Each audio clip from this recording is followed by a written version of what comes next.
రుద్ర పండితుని పిలిపించాడు. నారంగ్ రష్యన్స్ తీసుకొచ్చుకున్నాడు. గురుంగు వాళ్ళు సెర్బియన్ ఆర్మీని తీసుకొచ్చుకున్నారు.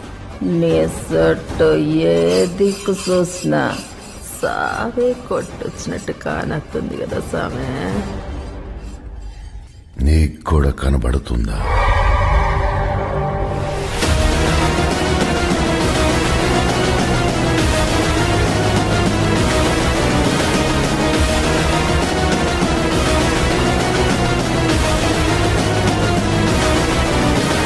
ఆనకట్టతో నదిని ఆపగలుగుతారు కానీ సముద్రాన్ని ఎలా ఆపుతారా?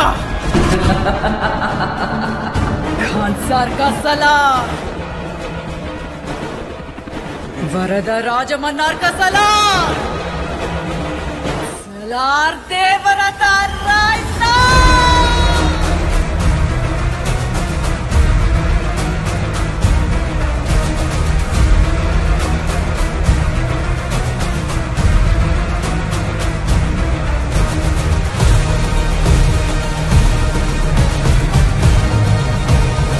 ఎవ్వరూ వాడిని ఏమీ చేయలేరు.